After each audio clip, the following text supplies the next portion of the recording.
But first, I want to ask you, how would you describe what happened last night before we go into details?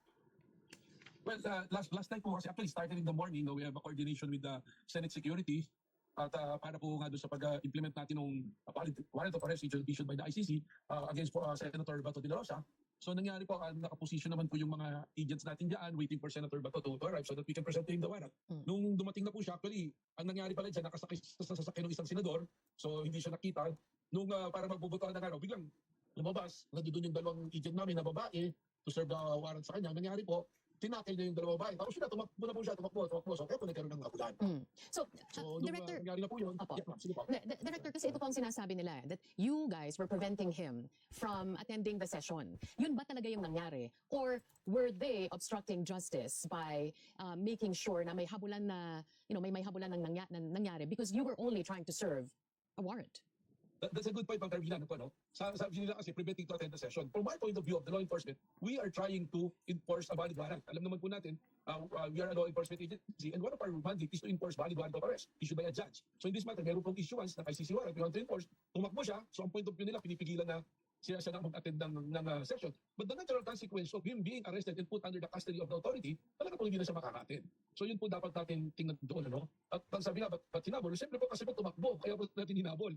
Sana po nga, galing naman po si Senator Bato sa law enforcement, naiintindihan naman po siguro niya na ang isang law enforcement, ang tendency niya is to serve the warrant. Kahit na po pumasok na sa simbahan niya, sa isang lugar, habulin para po ating mai-serve yung warrant. Lalo na po, kung mabigat po yung krimen na kinakaharap, kasi doon sa warrant po na isa-serve po natin.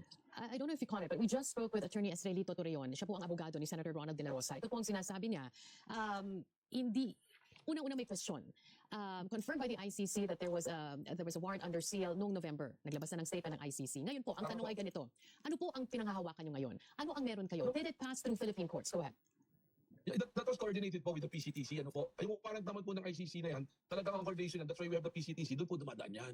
So meron naman po kami coordination with PCTC. So ngayon, yung pag-aresto po namin dyan, susundin namin yung letters ng warrant of arrest. Ang sabi dyan, once na ma-arrest namin, we have turn over to proper authority. In this case, the prosecutor po natin. The prosecutor general sa DOJ po, yun po yung gagawin dapat natin.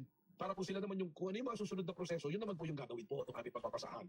Pero hindi na nga po tayo umabot doon dahil hindi po natin na-implement na yung warrant of arrest.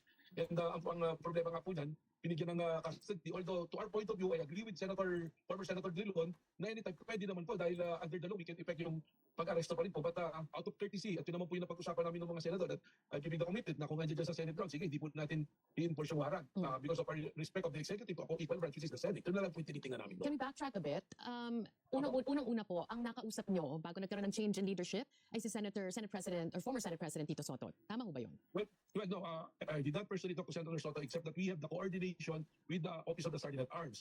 Kasi sila po yung primary energy sa security. So, kung binigyan po kami ng authority ng usawa, it's necessarily follows that there is a proper coordination to the leadership of the Senate. And now that you have a new Senate leadership, and they're thinking of it they're seeing it from another lens, Director Matibag, does it necessarily follow that under the leadership of now Senate President Alan Peter Cayetano, that they are now committing an obstruction of justice?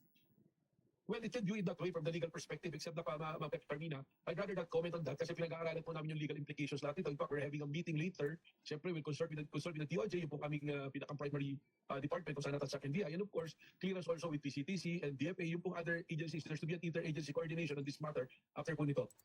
Kasi kausap ko naman po si Senate President Cayetano kagabi. We just agreed na mababa muna namin po yung tension po dahil nakagulo na po so that to happen naman po. We should be responsible also as government workers and leaders po. There's another question that's being asked around, Director Matibag, and that is, why was the NBI there to begin with? Bakit po kayo at hindi ang PNP? Well, there's a coordination po na nangyari sa amin. I'd rather not go to the details because there are probably other subjects po dito sa personalities na ma-involve later on. And we don't want to make it public yung mga people operational things na ginagawa namin. Ang Carmina, that NBI is recognized as a law enforcement agency.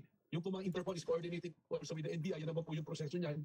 So, meron po kaming office ng nag-handle ng mga transnational crime, yung IOD po namin, International Operation Division. May mga coordination po with the international bodies and also with PCTC. So, kami po, nandoon, sabi ko nga, we will not be in the Senate grounds without proper coordination with the security of the Senate po. Director, did you know that former Senator Trillanes will be there? Well, nandoon po siya. No, ang tinitingnan nga po natin dyan, ang sinasabi talaga niya, I was challenged by Senator Bato na pag sinervay sa warrant, pupunta ako, make my day, Senator Trillanes, ikaw magposa sa akin. Ganun po yung habang ni Senator Bato. Siguro kaya po dumating doon si Senator Trillanes at saka alam naman po natin, there is a policy, matter of courtesy, if you're a former member of the Senate, pwede kang maglabas-pasok ng Senate building. So hindi ito coordinated. Hindi nyo alam na pupunta siya at hindi kayo nag-usap na kayong dalawa ang pupunta doon. May ganun ba? No, nandun na po siya. It was reported to me. In fact, Ma'am Carmina, I was not there. Wala nung morning. Opo. It was reported to me na nandun na po si Senator Trillanes din. So tapos sinasabi na meron din siyang copy ng warrant na parehas ng copy ng warrant namin. So anyway, wala naman po siyang ginagawa. Wala naman siyang instruction sa amin. But it's not part of the NBI. Ano po. Siguro parehas na yung interest namin na line to a certain extent that to put Senator Bato into custody and turn over to the proper authorities po. Director Matibag, is the senator going to be arrested eventually? Well, based on the warrant, kailangan po ma-enforce natin yan. So I heard that they file a case sa Supreme Court. So tingnan din po natin how will it play. And ako lang, just to mention, doon sa pagpailang case po sa Supreme Court, it logically follows that they're not comfortable with the position of the Senate. Dahil kung hindi kung comfortable ka na doon sa position ng Senate, there's no need for you to go to the Supreme Court. Ano po? Dahil may sabihin, hindi ka na ma-arrest. No? Pero kami po, the warrant is there, it's valid, it's been confirmed publicly already by the ICC, so it should be served. Yun po yung tama pamamaraan. It should be served. And do you think that the only way to, bring back the dignity of the Senate is for the sitting Senator Ronald De La Rosa to just voluntarily surrender? Maganda po yun. Ma'am Carmina, kasi unang-una, galing naman po si Senator Bato sa law enforcement, doon po siya nagsimula. Kaya nga sana, wag na po question din na ba't siya hinabol kasi po tumakbo siya. Kung hindi naman po siya tumakbo, nasa niyo yung warrant at nakita niyang valid naman, sana po sumama siya para napaliwanag po sa kanya ng mas maigi. Kaso nangyari po, nung nakita niya yung arrest siya, tumakbo siya. Ang hindi po maganda nun, sinabi pa niya, nag-wrestle. I've been reviewing the CCTV, wala namang po portion na nakipag-wrestling siya doon. Kaya po siya nasugatan, pagtakbo niya, nadapa po siya. Yung po yung nangyari, natukod niya yung daliri niya. Saka hindi naman po siya duguan at sugatan, kaya na sinasabi niya, kundi yung pong kanyang daliri, doon po nasugatan dahil naitukod niya puro sa hagdanan. On a personal note, Director Matibag, kasama niyo po dati si Senator De La Rosa, di ba? Isang partido, isang samahan. I mean, how do you feel now that, we're talking about a former ally of yours? Well, tama po yun. In fact, upo pa po isang pumirma doon sa certificate of nomination and acceptance niya, yung kona niya, tumakbo siya senador, para kung nagpay pa siya na presidente, akong kasama niya, ano po. Pero alam niyo po, ako naman, as a person, kung ano po yung tingin ko tama at ano ang mandato po, doon po tayo eh. May loyalties to the mandate, doon po sa batas. Kaya po nga may PDP laban sila. Ngayon, ako po yung abogado dyan at ako yung personal na party. Doon po sa kaso, kahit basahin yung title. Pero ngayon po, pag tinatawag Joseph Phil, dapat po, kung ano po yung dapat na legal at dapat na gawin na tama, yun yung gawin natin. Wala po akong personal dyan. Basta sa akin, yung mandato ko po as an NBI director now, kailangan ko pong i-implement yan because I carry the full weight of the National Bureau of Investigation. Just as a final question, during the session yesterday, when all the chairmanships were declared vacant and the Senate President moved that it be investigated, kaya lang walang chairman, yung Committee on Rules and Order ho ba yun? Pagkatapos ang nahalal na chairman ay si Senator Bato de la Rosa kasi ni-nominate siya ni Senator Joel Villanueva. So ngayon, siya pa po ang mag-iimbestiga sa inyo.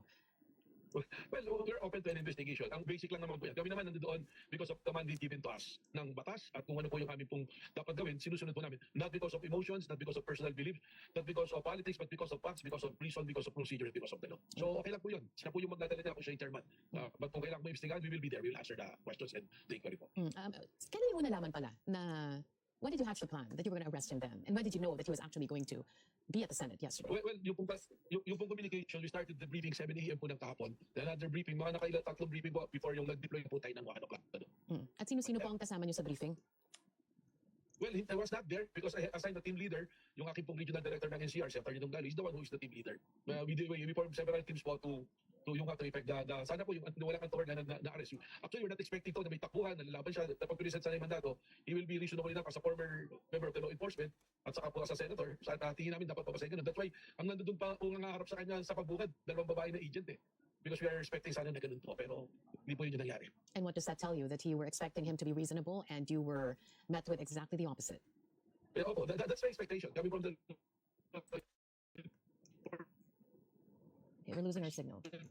Yeah. The senator, All right, Director, sorry, but we're losing our signal. I understand you're mobile, but we appreciate you joining us this noon. Maraming salamat po. NBI